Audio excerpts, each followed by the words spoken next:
Waalaikumsalam warahmatullahi wabarakatuh. Baik, alhamdulillah, puji syukur kehadirat Allah Subhanahu wa taala, kita masih diberikan kesehatan untuk pagi hari ini mengikuti kegiatan pada pagi hari ini. Yang mana pada hari ini adalah hari kedua kita berjumpa dalam via Zoom. Dan selawat serta salam tidak bosan-bosan, sama-sama kita sanjungkan kepangkuan alam Nabi besar Muhammad SAW. Baik, sedikit kita mau memberitahukan kepada rekan-rekan semua bahwa pada hari ini materi kita adalah tentang keparalegalan oleh narasumber kita Ibu Setiawati SHMH atau penyuluh hukum pada Kanwil Hukum dan HAM Provinsi Aceh. Nah, sedikit kita membacakan tentang riwayat jabatan yang pernah disandang oleh Ibu.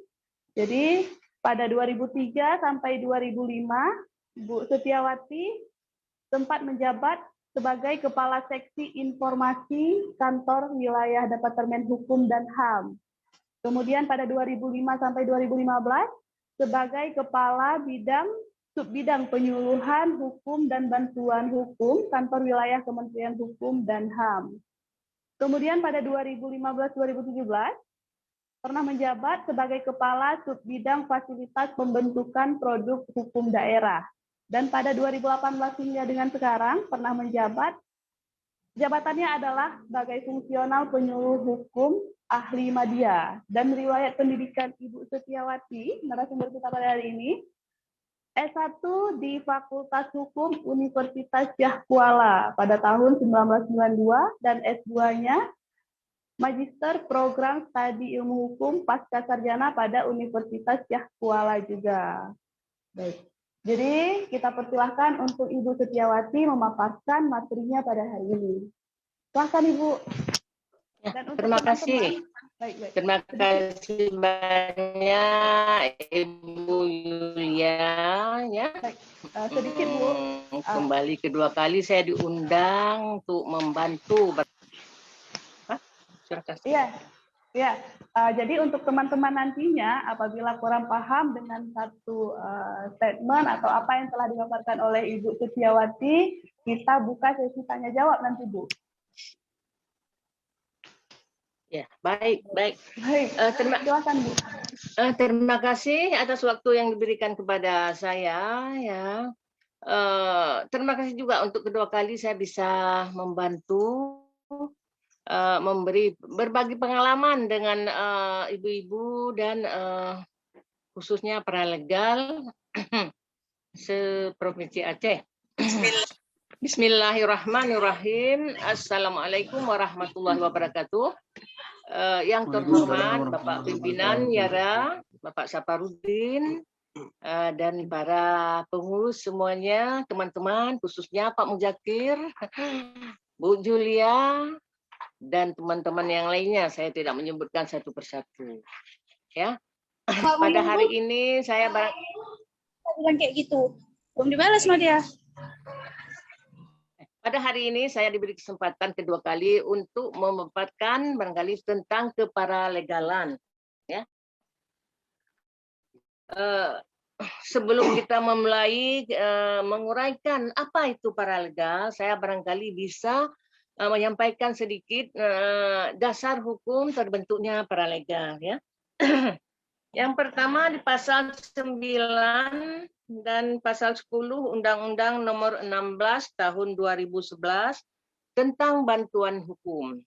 Yang kedua Putusan Mahkamah Agung Nomor 88 PUU Datar Act 2012 tanggal 19 Desember 2012. Yang ketiga Keputusan Pemerintah Nomor 42 Tahun 2013 tentang tata cara pemberian bantuan hukum dan penyaluran anggaran atau dana bantuan hukum. Permenkumham Nomor 1 Tahun 2018 tentang paralegal dalam pemberian bantuan hukum. Itulah barangkali dasar terbentuknya paralegal.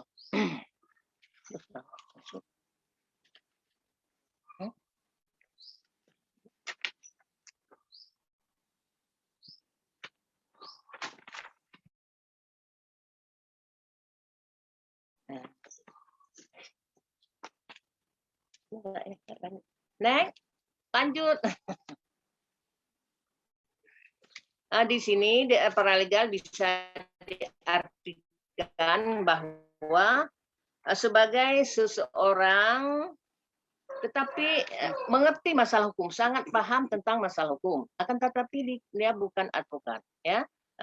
Di sini paralegal yang memiliki pengetahuan di bidang hukum, baik hukum material maupun hukum acara, dengan pengawasan atau organisasi bantuan hukum yang berperan membantu masyarakat pencari keadilan. Paralegal bisa bekerja sendiri dan juga bisa bekerja di komunitasnya atau bekerja untuk organisasi bantuan hukum. Jadi barangkali di sini kita lebih terarah kita bahas yang paralegal yang bekerja dalam organisasi bantuan hukum. Next. Ini setiap orang berhak atas pengakuan dan jaminan perlindungan kepastian hukum yang adil serta perlakuan yang sama di hadapan hukum. Itu pasal 28 di ayat 1 Undang-Undang Dasar. Siapa saja, siapapun, tidak ada kecualinya, termasuk orang miskin, kelompok rentan, mereka itu berhak mendapat perlindungan hukum dan bantuan hukum. Itulah makanya hadirnya Undang-Undang nomor 11 Undang-Undang nomor 16 tahun 2011 tentang bantuan hukum itu sangat membantu masyarakat, khususnya masyarakat miskin. Next. Ya, di sini paralegal itu bisa berperan, fungsinya bagaimana, eksistensinya bagaimana, dan nilai-nilai etis paralegal. Next.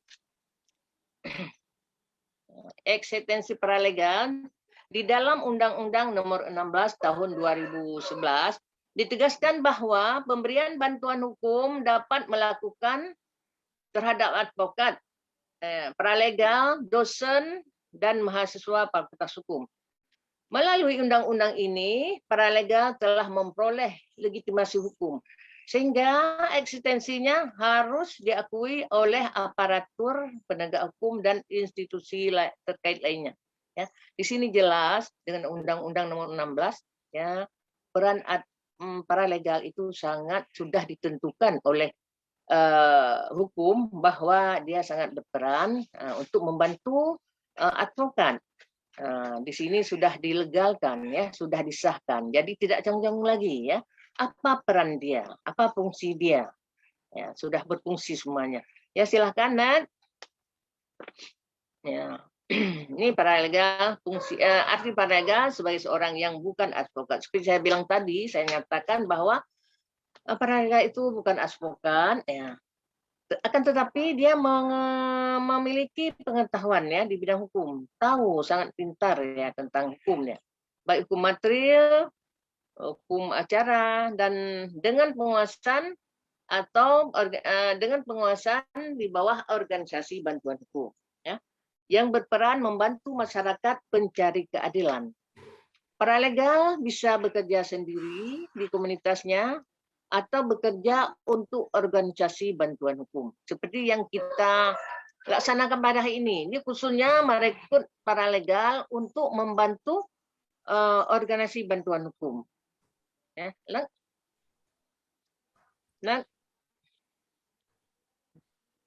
sudah saya sampaikan tadi. Ini dasar hukum terbentuknya paralegal. Ya, bisa dibaca, dan saya di pertama pertemuan tadi sudah sampaikan bahwa inilah dasar terbentuknya. Karena kalau tidak ada dasar, ya, kita tidak bisa membentuk paralegal tersebut. Dengan ada undang-undang ini, peraturan ini, Permen Kumham, dan segala macam yang telah ditentukan, jadi kedudukan paralegal itu sudah sah, ya. Nah, silahkan, ya. Nah, ini akses terhadap keadilan masyarakat miskin dan marginal dapat menjangkau institusi peradilan dan kelembagaan hak dalam upaya menyelesaikan masalah di komunitasnya. Jadi paralegal ini, ya, sebelum persoalan hukum, ya, persoalan masyarakat dibawa ke ranah hukum, ke pengadilan khususnya, mereka akan didampingi oleh advokat, oleh paralegal, ya. Itulah fungsi paralegal di desa. Karena kenapa kita harus membentuk paralegal? Karena jumlah advokat itu sangat terbatas, khususnya di kota-kota kecil. Jadi kalau di kota kecil itu advokat itu sangat terbatas. Jadi fungsi paralegal sangat berguna di situ. Oleh karena itu kita makanya melaksanakan kegiatan diklat paralegal yang kedua kali hari ini. Ya, tiada lain tujuan hanya adalah untuk merekrut paralegal yang ada di kabupaten kota. Ya, sehingga di kabupaten kota kita ini akan merata paralegalnya. Kalau advokat itu sudah saya bilang tadi itu sangat terbatas. Mereka itu lebih senang bekerja itu di provinsi, ya. Sedangkan di provinsi itu sudah di kabupaten kota lainnya sangat kurang. Padahal akses keadilan masyarakat miskin beradanya di desa-desa, di kabupaten kota. Oleh karena itu sudah sangat patut hari ini kita beri jempol kepada Jara Kak Safarudin, ya, sangat memperhatikan hal-hal seperti ini, khususnya rakyat miskin. Nah, dengan terbatasnya jumlah advokat dan jangkauan wilayah kerja, sebagian besar advokat bekerja di perkotaan, ya. Dengan sebaran advokat yang tidak merata di seluruh kabupaten kota. Sementara masyarakat miskin di seluruh wilayah pedesaan, maka peran paralegal sangat penting untuk menjangkau akses terhadap keadilan bagi masyarakat tersebut. Ya, Nak?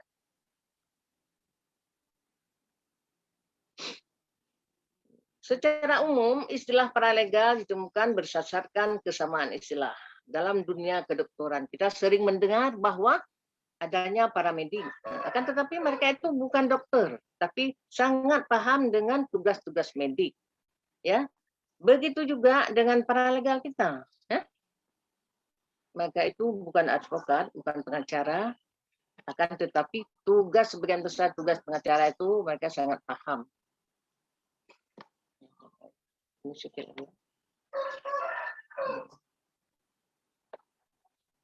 Nah, fungsi paralegal bukanlah ditujukan untuk menggantikan advokat, ya, melainkan untuk bekerja sama membantu para advokat dalam organisasi bantuan hukum dalam pemenuhan akses keadilan bagi masyarakat miskin dan kelompok rentan. Paralegal di Indonesia bukan sebagai profesi, ya, melainkan kesukarelawan, ya. Sukarela, sangat dermawan itu paralegal. Kadang tidak pernah dibayar, tapi mereka dengan senang hati membantu rakyat kita, rakyat miskin.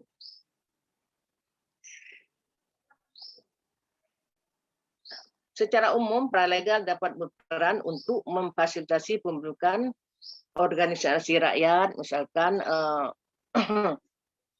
kelompok sadar hukum di desa, ya. Terus, Nah,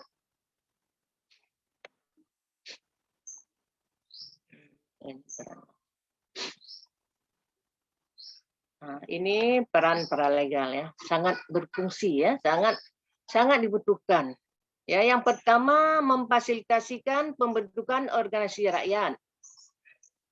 Yang kedua mendidik dan melakukan penyadaran. Artinya mendidik masyarakat itu menjadi kesadaran hukum. Karena kita bergelut di bidang hukum, tentunya kita akan melakukan kesadaran hukum terhadap masyarakat.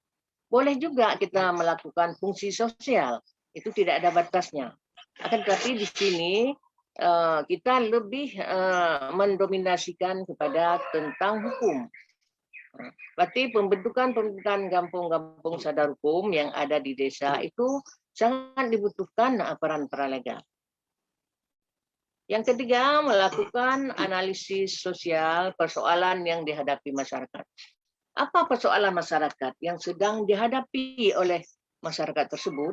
Jadi para paralegal itu harus paham, ya, harus paham harus empati apa masalah yang dihadapi oleh masyarakat. Ya. Tentunya masalah hukum tadi, ya. Boleh-boleh saja masalah sosial. Tapi di sini kita masalah hukumnya lebih kita dominankan.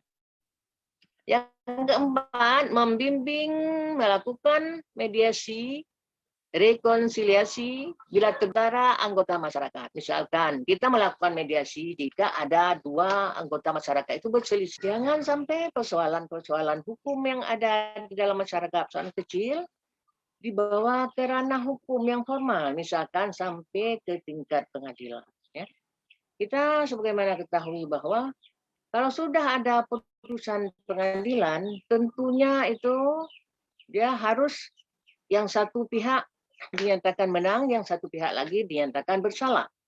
Yang menang itu tentunya dia akan senang, ya, senang dan akan menyatakan bahwa paralegal itu sangat berfungsi sama dia. Akan tetapi yang satu pihak lagi jika dinyatakan salah, tentu dia akan berhubungan dengan berhadapan dengan hukum.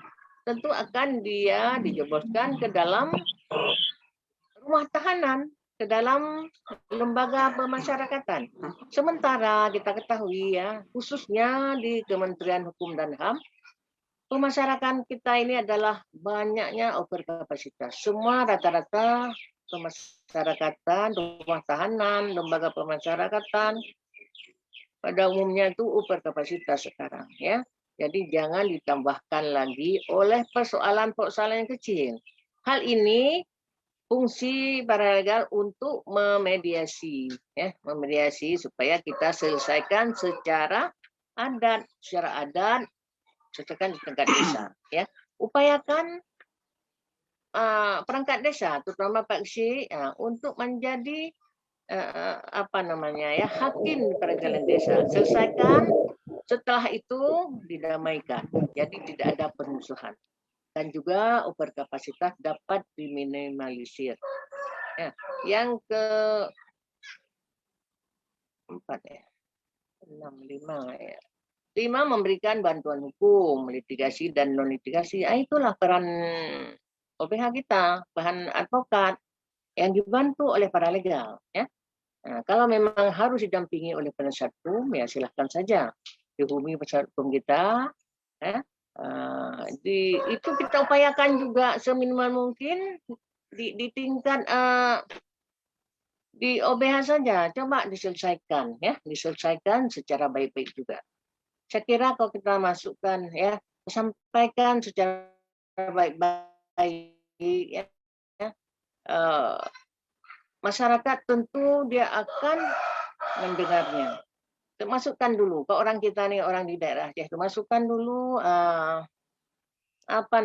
dari sisi keagamaan. Coba di sisi keagamaan kita masukkan, ya, kita jelaskan kepada mereka buat apa kita adu otot, untuk naik ke peradilan.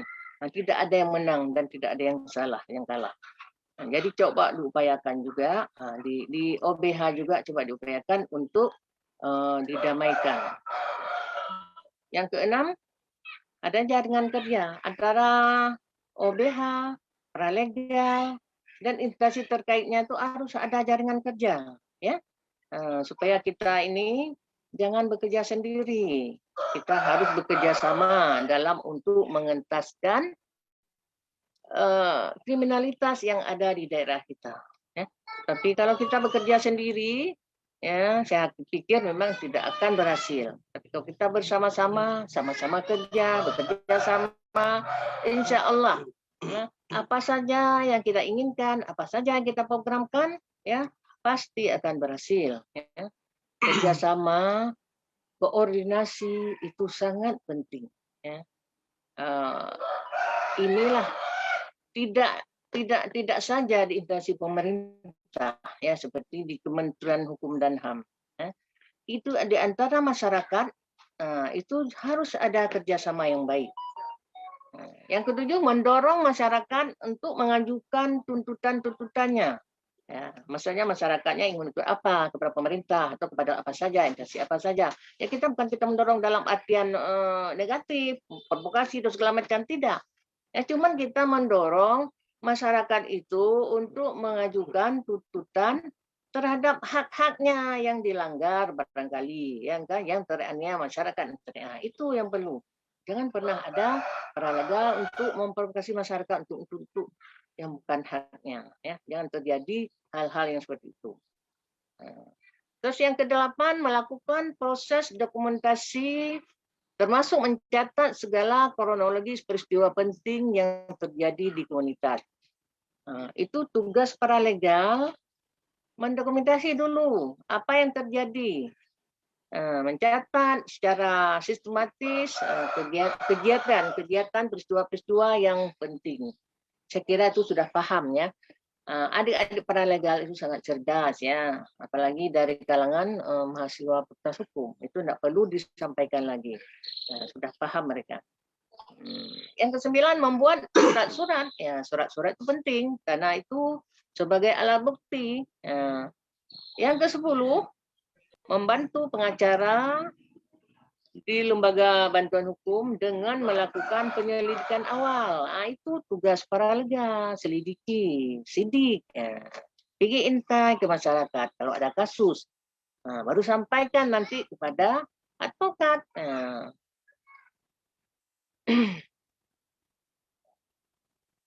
Mengumpulkan bukti dan menyiapkan ringkasan fakta kasus dan membantu membuat konsep pembelaan. Ya, kalau para kita itu umumnya dari mahasiswa fakultas hukum, insya Allah konsep pembelaan awal itu sudah diajarkan kita waktu kuliah di fakultas hukum. Tinggal nanti kita praktekkan saja teknisnya itu bagaimana. Itu akan dibantu nanti oleh advokat, akan dibimbing para legal. Yang 11, menghubungkan korban komunitasnya dengan lembaga-lembaga layanan masyarakat. Next.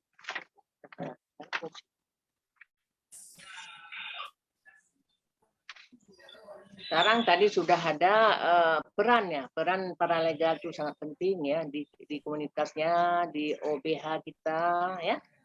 Sekarang fungsinya, apa fungsi para legal tersebut? Yang pertama itu memberikan penyuluhan hukum.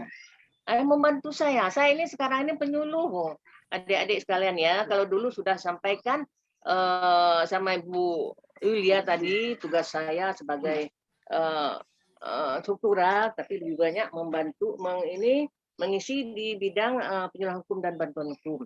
Ini dengan adanya tugas-tugas adik-adik pralega di desa untuk memberikan penyuluhan hukum, tugas kita ini selaku penyuluh hukum itu sangat membantu, ya. Apalagi membentuk kelompok-kelompok sadar hukum di desa.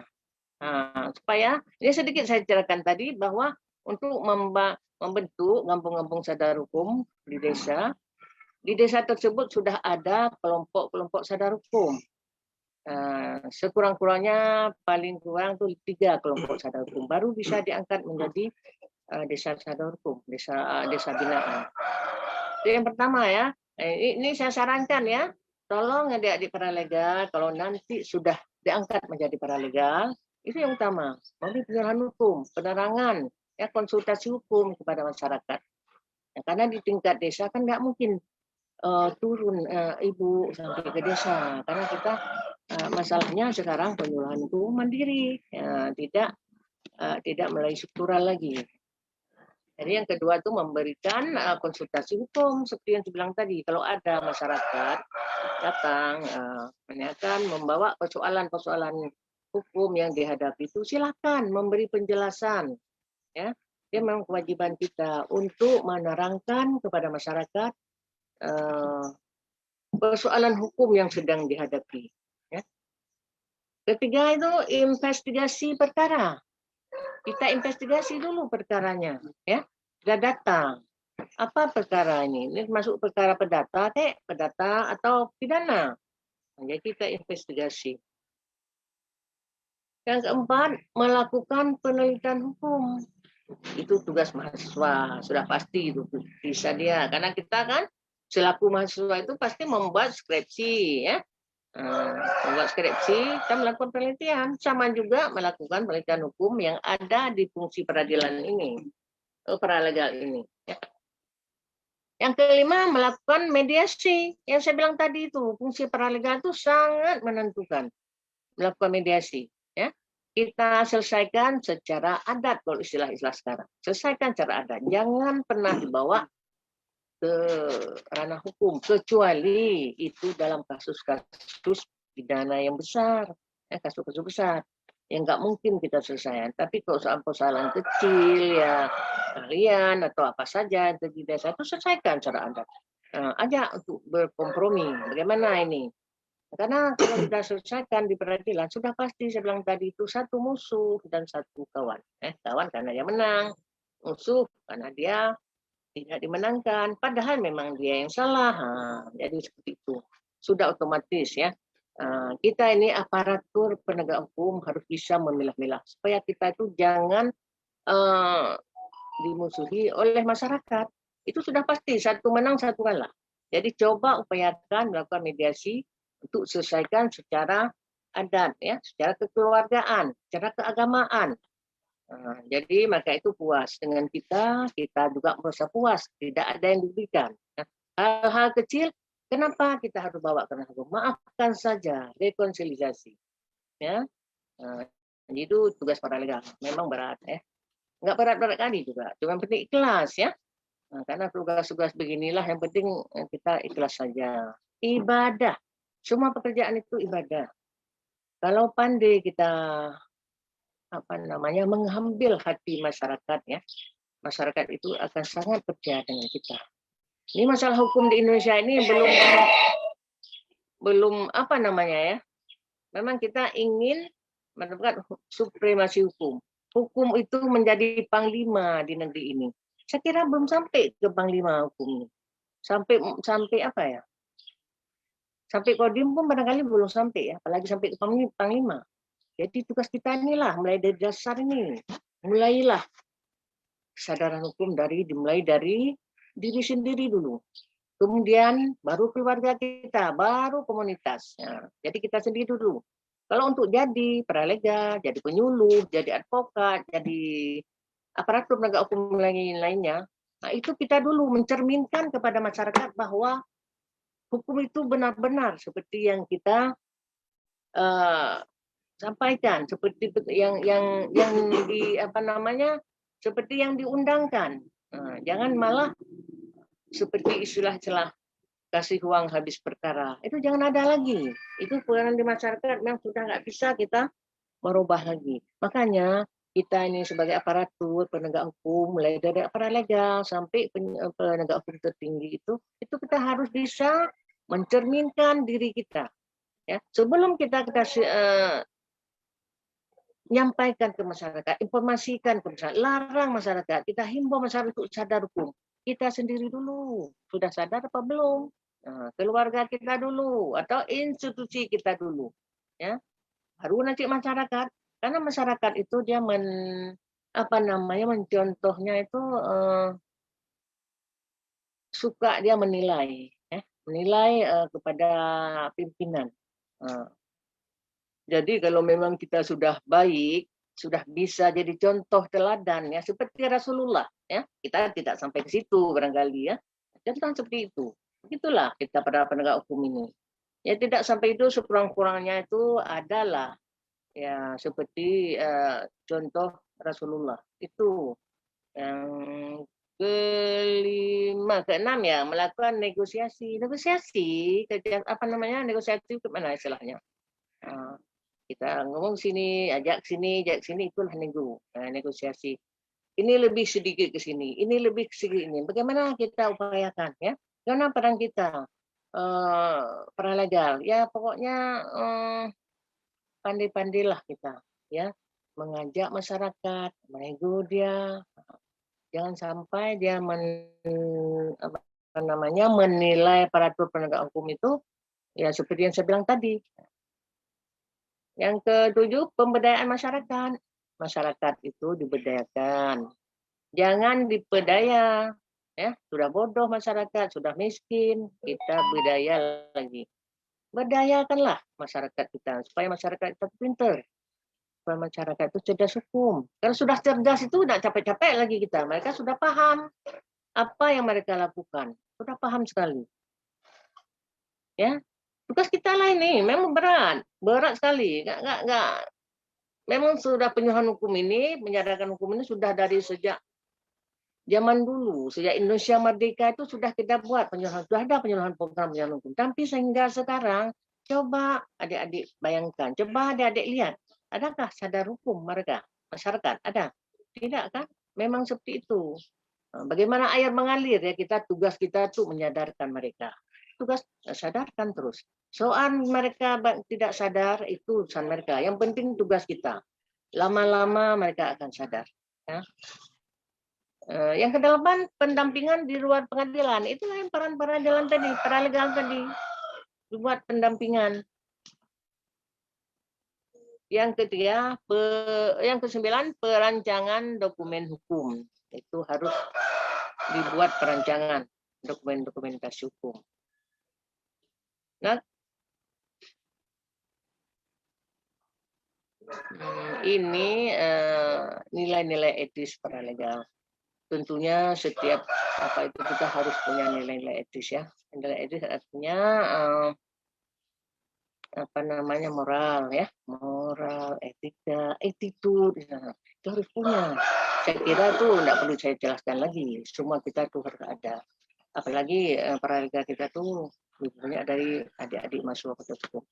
Itu nilai utama itu kejujuran, akuntabilitas. Ya, kalau tidak jujur, itulah yang perlu diutamakan. Sudah jujur itu cuma bisa. Orang pintar itu banyak, ya, banyak sekali orang pintar. Tapi orang jujur itu jarang. Ya. Yang kedua itu keterbukaan, terbuka dia, tidak boleh disembunyikan, ya, boleh, dia harus terbuka. Nah, itulah. Yang ketiga, adil, tidak boleh memihak. Memihak kepada yang kelompok ini satu, kelompok yang ini juga, kita biarkan, tidak boleh. Itu saya bilang tadi kita mediasikan supaya mereka itu damai.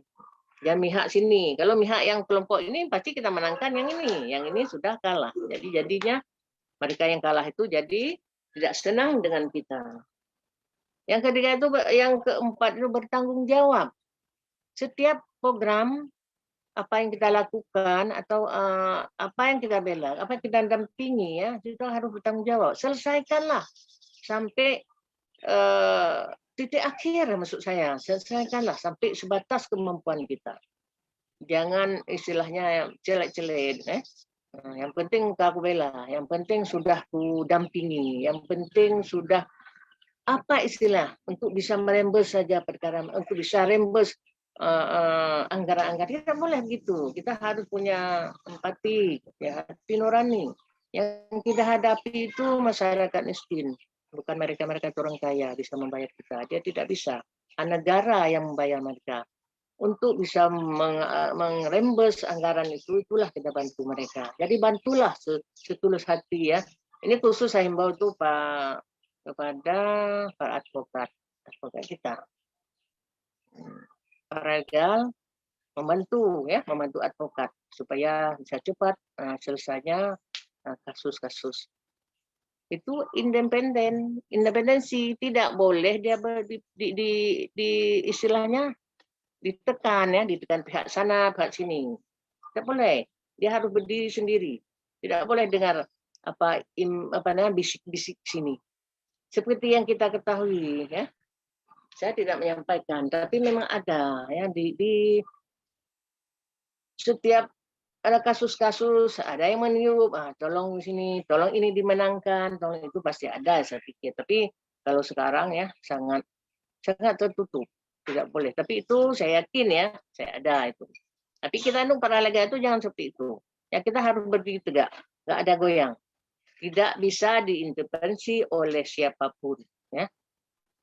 Jadi kita harus punya prinsip sendiri. Saya di sini datang untuk membantu orang miskin. Tidak boleh diintervensi oleh pihak-pihak tertentu. Menjunjung tinggi nilai keadilan. Ya, itulah tadi. Nah, kalau kita bersifat seperti yang saya bilang tadi, itu pasti nilai keadilan yang kita junjung. Itu tujuan utama. Keadilan, ya. Keadilan sosial bagi seluruh rakyat Indonesia. Coba dipahami. Coba dipahami bagaimana nilai keadilan yang ada sekarang di Indonesia. Yang itu kebenaran dan hak asasi manusia. Junjunglah kebenaran.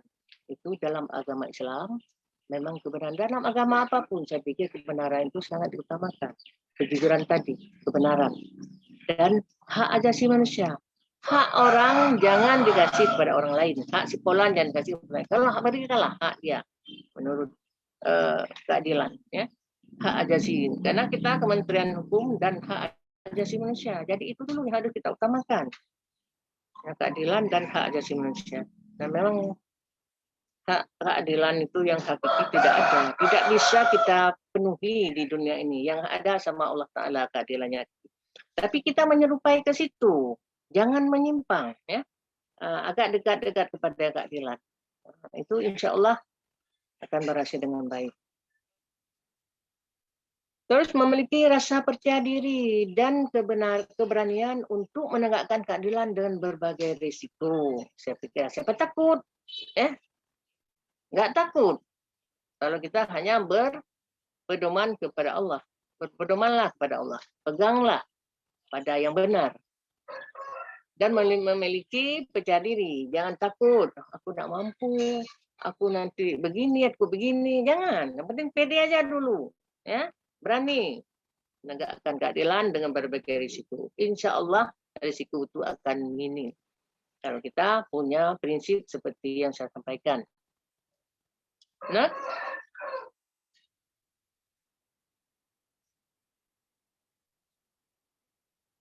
itu lanjut.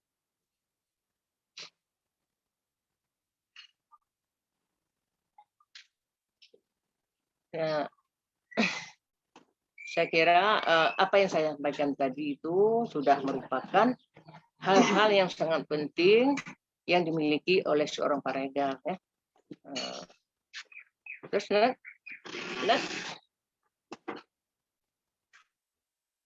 ini ada prinsip kerjasama.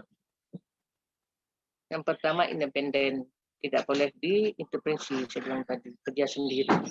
Ya. Tidak boleh diatur-atur kita sama pihak-pihak lain, ya. Tapi kalau dengan advokat, ya kita memang harus dibimbing oleh mereka, ya, sebelum kita menjadi advokat. Ini kan paralegal ini calon advokat, insya Allah nanti akan menuju ke situ. Ya, sebelum menjadi advokat, ya carilah pengalaman dengan advokat kita, ya. Terus kerelawan, rela apa saja bekerja, ya.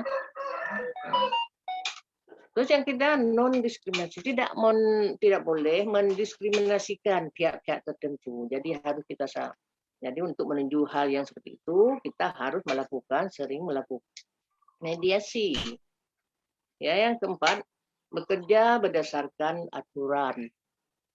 SOP. Kalau kita bekerjakan sesuai aturan, kita tidak akan melenceng. Kita tidak akan takut, ya, takut salah, takut ini, takut begitu, tidak akan. Sesuai aturan saja, kita sesuai aturan dan atau penuh dengan etika, ya, jangan aturan melulu, tidak ada kebijakan juga tidak baik, ya. Nah, ada aturan, penting aturan dulu, kebijakan, kebijakan itu pasti akan datang sendiri. Dan penuh etika, benar etiket, good etiket kita bekerja. Ya, jangan kasar, jangan arogan, ya. Yang mentang-mentang kita ahli hukum, kita bodoh dari masyarakat. Tidak boleh, ya. Harus bagaimana sesuai dengan aturannya. Nah, ini di bawah supervisi advokat. Nah, kita tidak boleh melenceng dengan advokat, dengan OBH kita, ya. Karena kita ini paralegal yang direkrut kali ini khusus untuk membantu advokat di OBH Bantuan Hukum, Organisasi Bantuan Hukum kita. Nah,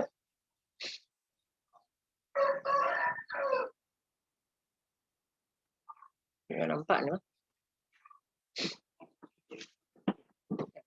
sikap.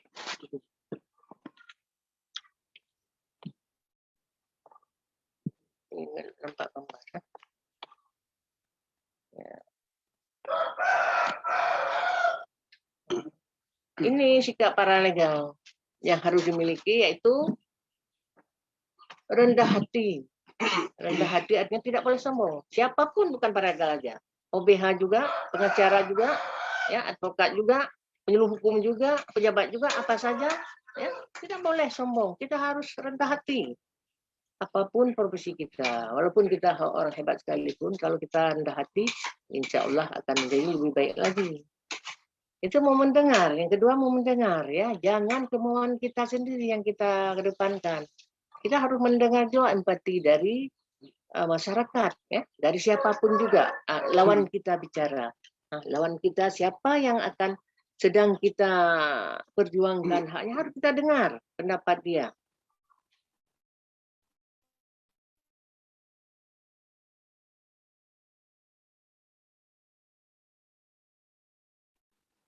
Dan terus yang ketiga, setia tuh pada kenyataan. Nah, tidak boleh percaya diri, sangat penting. PD kita, PD itu harus sangat penting. Kalau tidak PD itu tidak akan jalan, ya. Penting PD dulu. Insya Allah kalau nanti kita sudah punya bakat, sudah punya percaya diri itu, insya Allah yang lain akan timbul sendiri. Terus yang ketiga, 5 itu sabar, sabar sekali, sabar selalu dalam menghadapi masyarakat, menghadapi siapa saja, menghadapi kasus-kasus. Tidak boleh ceroboh, tidak boleh tergesa-gesa. Ya, harus teliti, sabar, terus kreatif. Kita harus kreatif mencari fakta-fakta yang baru, cari dalil-dalil, cari bukti, harus kreatif, jangan diam aja, ya. Ini mungkin kasus ini sudah begini, dengan kesaksiannya seperti ini, dengan data seperti ini. Ternyata ada bukti baru, dan yang bisa seharusnya si A yang menang, ataupun akan tetapi si B yang kita menangkan. Ternyata harus si A yang menang dengan ada yang bukti baru. Kita harus kreatif mencari bukti-bukti yang baru supaya tidak ada yang hak-haknya yang terlanggar, tidak ada yang salah penerapan hukum. Yang ketujuh, kritis dan selalu menambah atau mengembangkan pengetahuan kita. Kritisnya apa? Cerdas, ya. Dan kita harus belajar terus sebagai orang hukum. Siapa saja kita tidak boleh berdiam diri. Aku sudah sarjana hukum, aku sudah pintar hukum. Tidak, hukum itu sangat dinamis, berkembang dia setiap saat, ya. Apalagi zaman sekarang ini, zaman era globalisasi milenium, ya, itu bermacam kasus terjadi yang tidak mungkin dan tidak pernah terbayangkan itu terjadi kasus sekarang. Makanya kita orang hukum ini harus selalu menambah ilmu pengetahuan kita. Apalagi saya kira adik-adik muda itu dengan belajar di internet itu cari tahu di situ sangat penting itu, ya, sehingga pengetahuannya itu meluas. Terus mau menerima kritik. Kita walaupun sudah tahu masalah hukum dan itu kalau dikritik itu dengar, ya, jangan kita malah membantah lagi, dengarkan saja, ya. Terus bijaksana artinya apa? Bisa memanage, ya, bisa istilahnya bisa menghargai pendapat orang lain. Pokoknya sudah apa di situ, sudah lengkap di situ, bijaksana, sangat bijaksana. Kan sering kita dengar orangnya sangat bijaksana. Ya seperti itulah kita.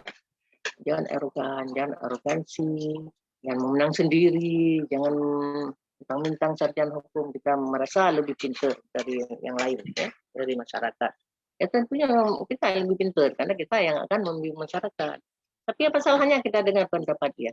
Tidak ada salahnya juga, ya, karena di setiap manusia itu punya kelebihan dan punya kekurangan. Barangkali dalam masyarakat itu ada satu yang harus kita ambil dari dia. Ambilkan saja, tidak ada masalah. Terus yang ke-10 menghargai inisiatif masyarakat. Yang ada ide-ide masyarakat itu kita tampung dan kita tolak. Mereka tuh sangat tersinggung. Tapi kalau kita tampung, walaupun nanti kita tidak menggunakan inisiatifnya, itu nggak apa-apa. Tapi di depan dia tuh, oh bagus ya sampai ini apa namanya inisiatif yang sangat brilian, sangat bagus. Ya. Itulah kita memberi pujian terhadap seseorang itu ibadah, ya senang mereka, sesaat mereka senang, ya. Jadi seperti itulah, ya. Nah, ini hal-hal yang dilarang, yang tidak boleh dilakukan oleh para legal. Nah, tidak boleh menyalahgunakan pekerjaannya untuk mempromosi dirinya sendiri demi mencapai kepentingan pribadi. Ya. Jangan pula kita nih sudah jadi paralegal, ini aku mempromosi diri sendiri dulu ya, biar nanti advokatnya tidak ini lagi, biar aku yang lebih muncul dari advokat atau daripada yang lain, seperti itu. Jangan ada punya niat seperti itu. Nah, kita harus punya etika, ya. Kita ini masih dibimbing oleh para advokat, ya. Kita jangan melampaui mereka, jangan mengalahkan mereka. Suatu saat kita akan seperti mereka, insya Allah. Tidak boleh mengeksploitasi masyarakat untuk kepentingannya. Tidak boleh itu. Ya, masyarakat itu jangan dieksploitasi, jangan dibodohkan untuk kepentingan kita, jangan. Jangan diberdayakan, tadi di awal saya sudah berdayakan, jangan diperdayakan masyarakat. Tidak boleh bersikap seperti atau mengaku sebagai advokat. Nah, tadi jangan dulu mengaku advokat. Dan bilang bahwa kita advokat, kita belum ada kartu. Insya Allah nanti kartunya akan dicetak oleh Pak Saparudin, ya, Ketua Yara. Yang penting belajar dulu nih, belajar di pendidikan paralegal ini. Ya, tidak boleh memberikan kontribusi atau ikut memperkuat pola diskriminasi yang ada di dalam masyarakat. Ini apa namanya? Seperti saya bilang tadi itu, tidak boleh kita ikut-ikutan menjadi pendemo, misalkan sana ada mereka yang sudah demo dari pemerintah atau apa saja, kita ikut di situ untuk membesarkan mereka, memberi kontribusi. Tidak boleh. Bahkan tugas kita untuk meredam kalau ada kasus-kasus seperti itu.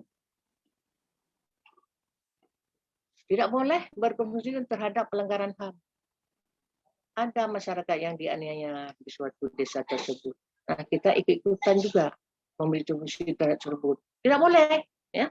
Bahkan kita harus sebagai apa namanya untuk melarang, untuk menghentikan kegiatan-kegiatan tersebut. Tidak boleh mengabaikan unsur-unsur positif dari budaya lokal, ya. Tidak boleh itu, dia harus kita kembangkan budaya lokal. Kita dukung untuk budaya lokal itu supaya lebih berkembang. Ya. Terus, Nat? Ya, sudah habis barangkali ya apa yang saya sampaikan. Terima kasih atas perhatian adik-adik, Bapak Ibu sekalian. Barangkali itulah yang bisa saya sampaikan sedikit kepada adik-adik semua. Kalau memang ada yang kurang paham, tidak mengerti, maklumlah masa ibu yang kurang apa sekarang ya. Insya Allah kalau ada hal yang perlu ditanyakan saja melalui Bu Julia, ya. Kalau saya bisa menjawab, insya Allah saya akan sampaikan. Tapi kalau saya belum mampu menjawab, saya akan minta waktu, nanti akan saya sampaikan. Ya, saya pelajari dulu. Terima kasih banyak Ibu Julia. Ya. Saya akhiri wabillahi taufiq wal hidayah. Assalamualaikum warahmatullahi wabarakatuh. Waalaikumsalam. Terima kasih atas materinya pada ini. Jadi sekilas kita sudah mengetahui tentang apa itu paralegal. Baik, jadi sekilas kita sudah mengetahui tentang apa itu paralegal. Jadi ada satu ungkapan yang sangat menarik tadi dari Bu Setiawati tentang persamaan paralegal dengan paramedik, yang mana mereka sama-sama tahu tentang bagaimana sistem dokter dan bagaimana kerja dokter. Nah, begitu juga tentang paralegal. Paralegal tahu bagaimana kerja advokat. Tetapi yang dibatasi hanya paralegal tidak bisa beracara seperti advokat, tetapi yang lainnya paralegal bisa melakukan. Dan khusus tentang paralegal juga diatur dalam Peraturan Menteri Hukum dan HAM Nomor 1 Tahun 2018 tentang paralegal dalam pemberian bantuan hukum. Jadi untuk teman-teman semuanya, paralegal ini tidak dibatasi hanya untuk sarjana hukum, tetapi dibuka untuk semua sarjana, bahkan tamat SMA pun boleh kita mendaftar menjadi paralegal. Kita juga dapat membantu Bu Setiawati dalam hal ini sebagai penyuluhan hukum ya Bu ya. Baik, jadi teman-teman semua, sekilas sudah dipaparkan tentang bagaimana sistem kerja dan apa itu paralegal. Dan untuk lebih dalamnya, teman-teman bisa langsung bertanya kepada Bu Setiawati. Kita membuka sesi pertanyaan. Untuk sesi pertama kita berikan kesempatan untuk 3 orang penanya nih. Silakan Bapak Ibu.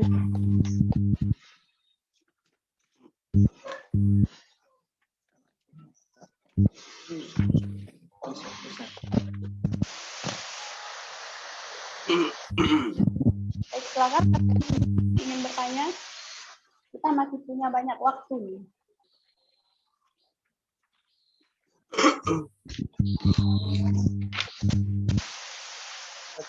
Ya udah jelas semua barangkali ya. Semua mungkin. ya, nggak tahu juga. Kayaknya sudah jelas semua. Nggak usah bertanya lagi ya. Iya, memang adik-adik kita itu sangat pintar ya. Apalagi yang ikut ini bagaimana Bu? Orang yang pernah dulu diklat yang dulu belum lain lagi nih. Lain lagi ya. Itulah saya bilang tadi kan, masyarakat kita nih masyarakat cerdas hukum. Ini kebanyakan yang ikut paralegal sekarang tuh jarang dari SMA Bu. Jadi jarang pula dari sarjana lain karena mereka sudah ke arah masing-masing.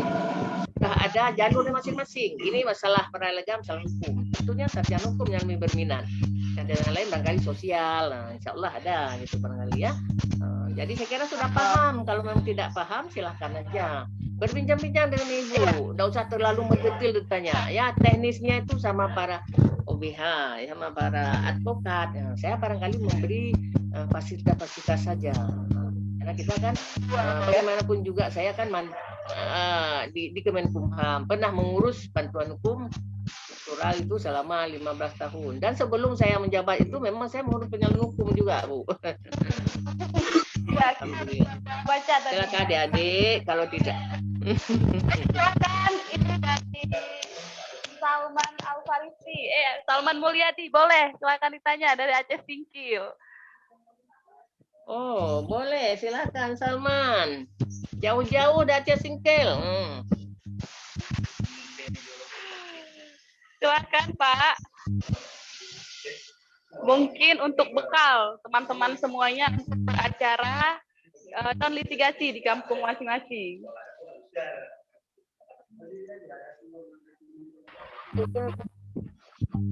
Ini ada Pak Umar. Halo, Umar dari mana nih? Teman yang lain.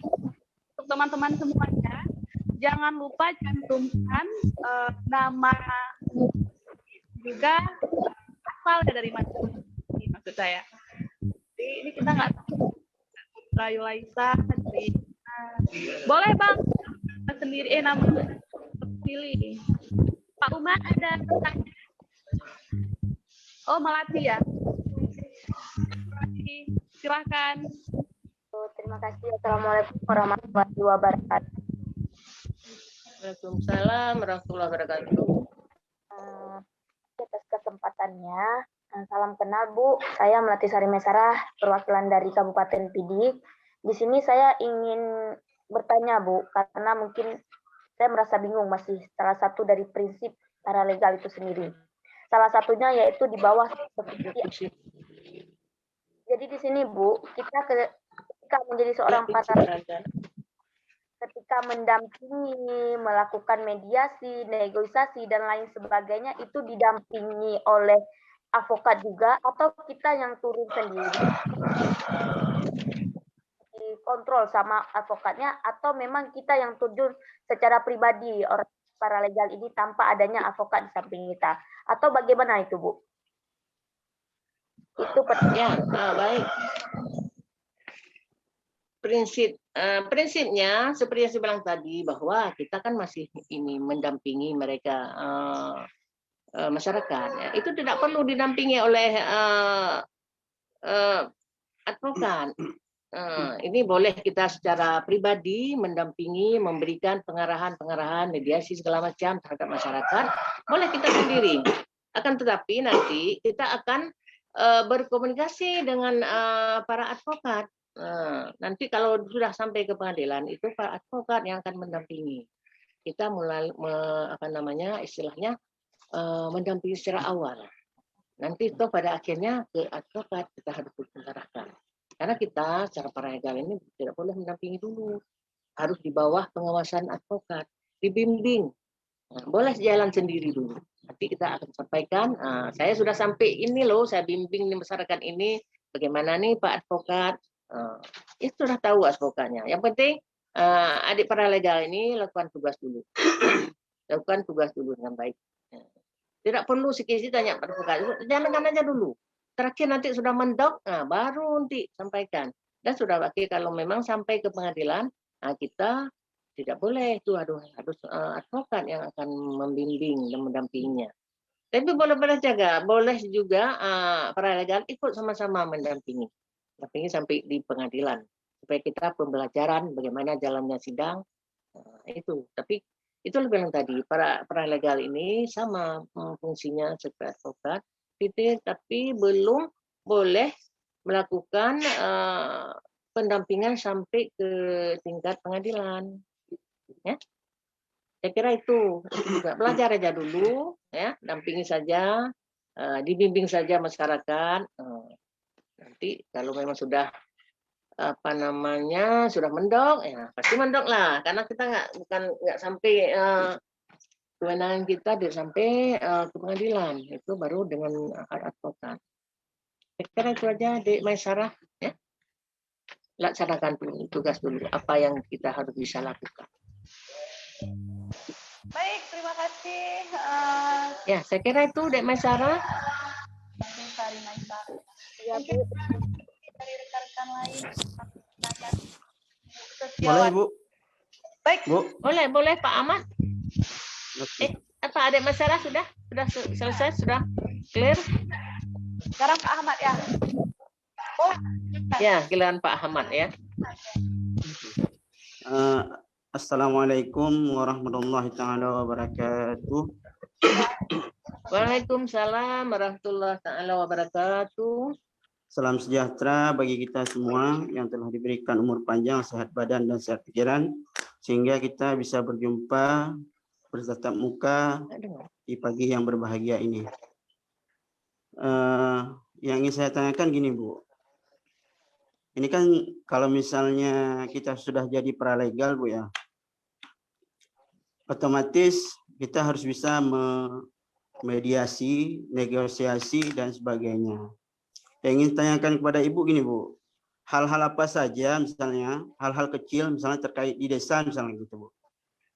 Ada perkara-perkara kecil yang bisa kita tekani sampai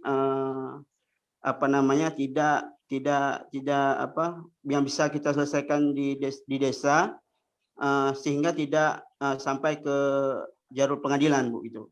Hal-hal apa saja misalnya gitu, Bu. Kasus-kasus apa saja, kasus-kasus kecil apa saja yang bisa kita selesaikan gitu, Bu. Hanya itu, Bu. Ya, baik. Terima kasih Pak Ahmad ya.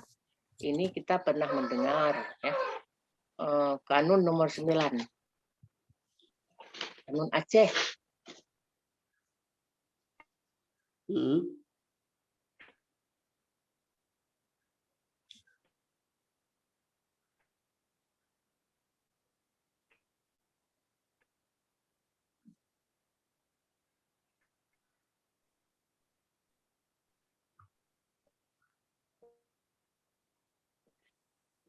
Ada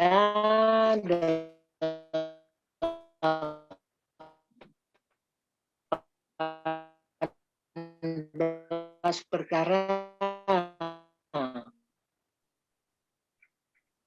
yang harus diselesaikan kecil dan tuhapet diselesaikan oleh tingkat desa. Di situ Bung bekerjasama dengan Pak Kecil.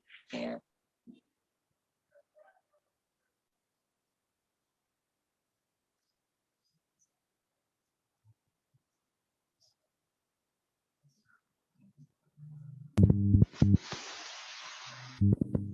Kami Bu Setiawati ada masalah dengan jaringan ini langsung. Iya. Baik, kita coba hubungi Bu Setiawati dulu ya Pak.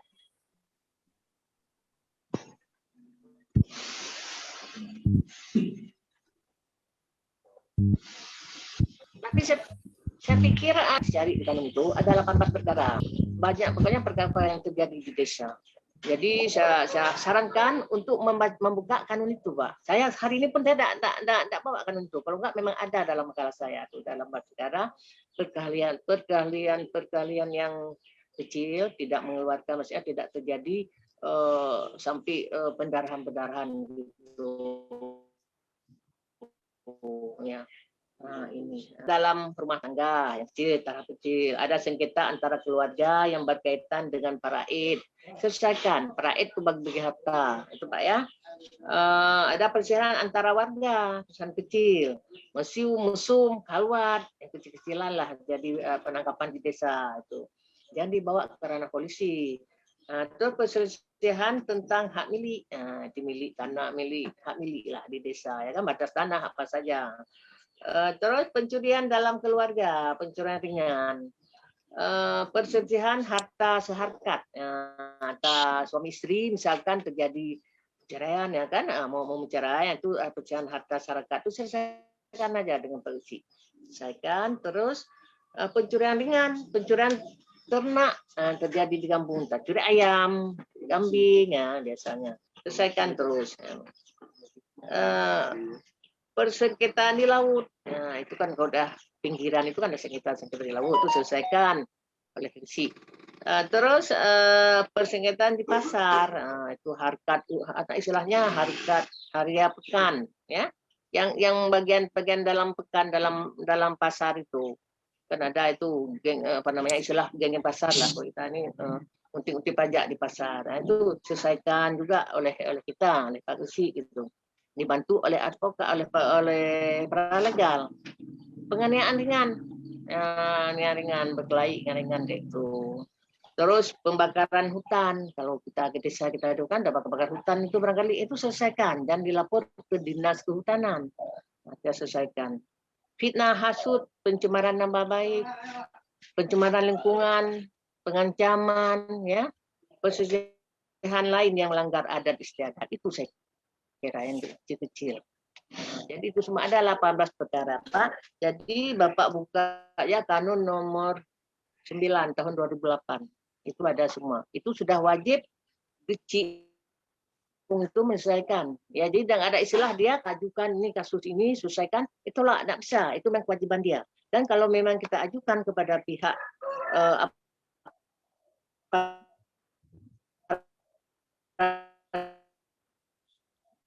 pihak polisi misalkan, kan mereka tuh harus mengembalikan ke desa. Nah, sudah aturan demikian. Ya. Formal, peradilan formal, over kapasitas, hal-hal kecil seperti itu. Itu tugas kita, Pak. Ya, selesaikan. Jadi para lega desa gabung dengan Pak Kecil. Kalau Pak Kecil nggak ngerti, ya, kasih tahu tugas Pak para lega. Ya, ya Pak. Ahmad Safi'i, siap? Oke. Ya, saya pikir bagaimana Ibu Molly? Masih ada yang mau? Iya, ada waktu lagi nih untuk teman-teman yang mau berdiskusi lagi. Silakan, masih ada 25 menit lagi. Ya, Assalamualaikum warahmatullahi wabarakatuh. Saya Salman Mulyadi dari Aceh Singkil. Ingin bertanya kepada Ibu masalah ini paralegal kan Bu. Sesuai pertanyaannya.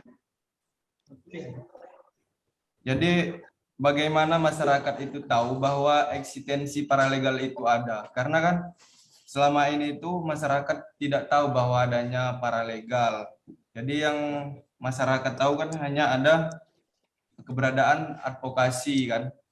Jadi upaya kita itu supaya masyarakat itu tahu gimana, Bu. Dan satu lagi, Bu, bagaimana apabila seseorang itu masyarakat memberikan uang kepada kita setelah kita bantu ataupun setelah dia berkonsultasi pada kita dan dia menanyakan seandainya misalnya dia berapa ya yang harus saya bayar gitu. Isinya, Bu, gimana upaya kita, Bu? Apakah memang itu tidak perlu diterima atau diterima? Apakah itu hak kita gitu, Bu? Mohon pencerahannya, Bu, ya, Bu. Oke, sekian. Terima kasih. Assalamualaikum warahmatullahi wabarakatuh. Baik, Waalaikumsalam warahmatullahi wabarakatuh. Terima kasih ya, pertanyaan sangat bagus sekali. Ini sebenarnya menyangkut advokat sama kita nih, paralegal. Larinya ke advokat atau ke kita nih, masalah menerima tadi. Ke paralegal, Bu. Ini untuk kita, Bu. paralegal ya, Ya. paralegal ya. Ya, baik. Saya kira apa yang disampaikan tadi supaya masyarakat tahu itu bagaimana tahu kita bahwa kita ini paralegal. Ya, itu di dalam desa itu kan ada seperti kader kan, ada kader. Kespoyandu misalkan, kader apa saja lah. Jadi sampaikan kita pasti munculkan bagaimana apa namanya tenaga kita yang bisa dibutuhkan. Jadi lama-lama makin tahu. Nggak perlu kita promosi bahwa nih aku paralegal, nih aku paralegal. Bantu. Oh, di desa kita sedang ada kasus apa misalkan. Dekati saja apa namanya orang yang sedang bermasalah tersebut. Bagaimana Pak kasusnya, sampai di mana sudah? Apa? Kenapa tanya? Ya saya cuma tanya saja. Barangkali saya bisa membantu. Kebetulan ini yang harus sampaikan terus kita bahwa ini kemudian mengerti tentang Bapak. Boleh namanya saya jelaskan persoalan-persoalan Bapak. Sampaikan seperti itu. Bagaimanalah kiat kita, pendekatan kita untuk mempromosi diri. Lakukan dulu tugas kita. Dekati orang yang sedang bermasalah. Oh ya, orang yang sedang bermasalah itu kan sangat membutuhkan. Siapa saja pun yang memberi saran kepada dia tuh sangat berterima kasih dia. Nah, ini apalagi calon advokat ya. Calon advokat saya bilang tuh paralegal ini. Jadi seperti itu. Bagaimana kita lah teknis adik di masyarakat itu bagaimana ya. Saya ajarkan harus begini. Yang penting bijaksana ya, etika. Nah, itu saja. Terus yang mengenai pemberian tadi ya karena memang kita tidak boleh menerima bayaran itu apa nama khususnya kepada advokat yang sudah bergabung di sedikit. Tapi kalau masih calon ini apa namanya masuk paralegal kan belum jadi advokat, bisa menyelesaikan meyakinkan masyarakat hingga kasusnya tuntas. Ya. Kalau ada yang memberikan dengan senang hati ya, tanpa paksaan, tanpa tolak. Nah, tapi mereka itu dengan senang hati dia memberikan. Ya, itu sah-sah saja menurut saya. Ya, karena dengan senang hati nggak ada paksaan. Itu bukan namanya sabar. Bukan pungli, karena dengan senang hati. Ini saya tidak dibayar Pak, saya dengan hati meninggal Pak. Itu pasti juga dia akan dikasih kalau dia nanti perkaranya itu tuh jenis cerah.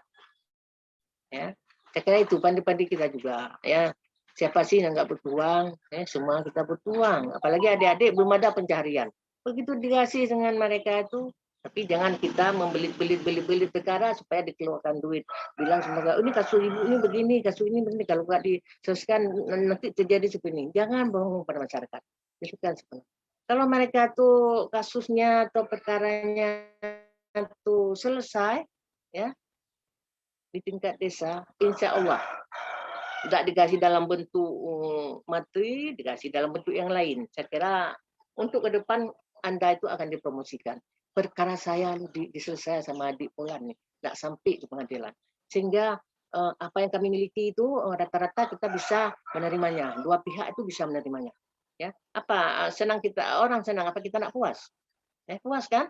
Nggak perlu mati kita puas, bisa membantu orang. Ya, saya kira itu. Ya, pandai-pandai adik lah. Ya, jangan tanya ke ibu, bagaimana bu bisa saya terima. Nah, saya bilang, oh jangan, tapi saya butuh duit bu, butuh ini. Saya nggak punya, belum ada gaji. Ibu kan ada gaji, dibilang kan, pasti gitu kan? Jangan, saya nggak bilang begitu. Pandai-pandailah kalian. Bantu dulu. Yang penting tugas dulu selesaikan. Insya Allah itu bonus itu pitih itu akan mengalir. Ya, ini contohnya kalau udah jadi advokat nanti. Nggak perlu kita mencari-cari, datang sendiri, kasusnya tuntas ya kan, menanglah nantinya. Itu akan cari lagi oleh klien-klien yang lain.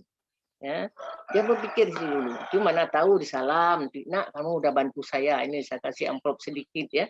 Ya, saya nggak bilang saya tolak, enggak. Terserah adik aja. Tapi itu bukan sabar, karena itu ikhlas. Ya, saya kira seperti itu ya, Adik Salman ya, insya Allah. Jadi ya, Bu, advokat terima kasih Bu. Oke. Sama. Terima kasih teman-teman semua. Apakah ada lagi yang ingin bertanya kepada Bu Setiawati? Kapan lagi nih kan kita bisa buka forum diskusi seperti ini. Jadi lagi ada kesempatan. Setelah pendidikan ini, teman-teman semua pasti akan langsung ditarik ke wilayah hukum masing-masing nih, seperti Bang Salman Mulyadi di Aceh Singkil. Jadi Bang Salman mungkin akan masuk ke paralegal yang ada di Aceh Singkil. Nah, Ketua Yara Aceh Singkil tahu nih Bang Salman? Tahu nggak? Alim ya? Iya, kayak Alim, Pak, kayak Alim. Nah, nantinya setelah teman-teman selesai dari pendidikan dan pelatihan paralegal ini, teman-teman akan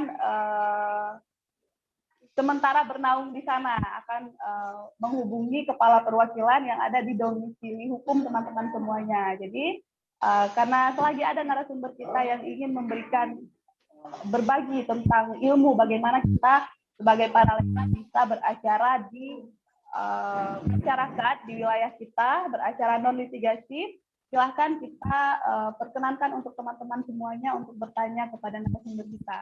Karena waktu kita nih cuma tinggal 17 menit lagi. 17 menit. Ada lagi nih rekan-rekan? Dari Pak Muhammad Damanhuri. Silahkan Pak.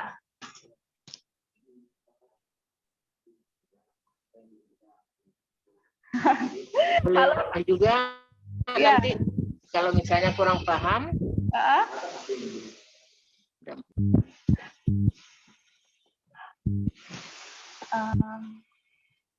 halo Pak Muhammad, boleh langsung ditanyakan? Pak Aulia Rahmat nih, dari tadi megang pulpen. Silakan Pak. Pastinya udah banyak pertanyaan ya Pak? Udah belum ya? Silakan Pak Aulia.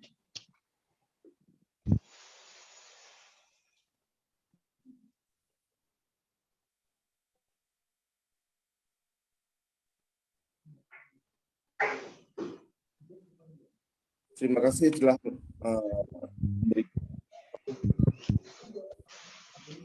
Baik, silahkan. Yang hormati Bu Setiawati SH, MH dari Kanwil Kementerian Aceh, dan kepada rekan-rekan kita, termasuk dari Yara,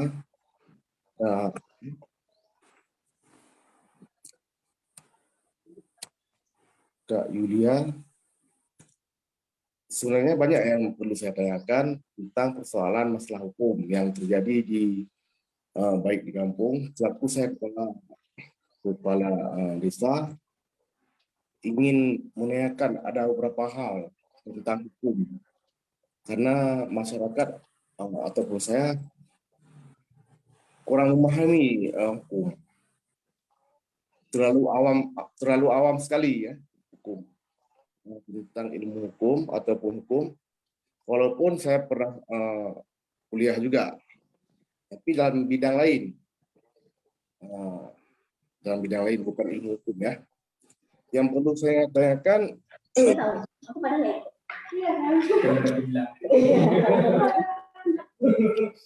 Bapak nih kayaknya nih kan, dia nih yang perlu saya tanyakan, bagaimana seandainya ada masalah hukum warga kita ya,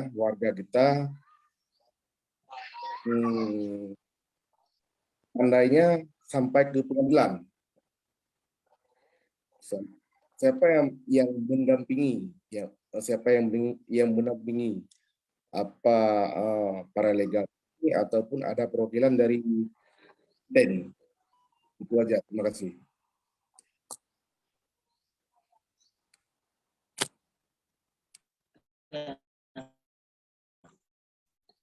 Suaranya tuh putus-putus Pak ya, jaringan kali ya. Jaringan kurang bagus ya. Jadi yang bisa saya tangkap tadi, bagaimana kalau warga kita, Bapak selaku profesi sebagai Pak Kecil ya? Ya, Bu. Pak Aulia sebagai Kecil? Ya, Bu. Ya. Tadi, Pak Kecil ya? Ya, berarti yang saya sampaikan tadi itu, ada kasus 18 perkara yang sebut tadi itu Pak harus pahami.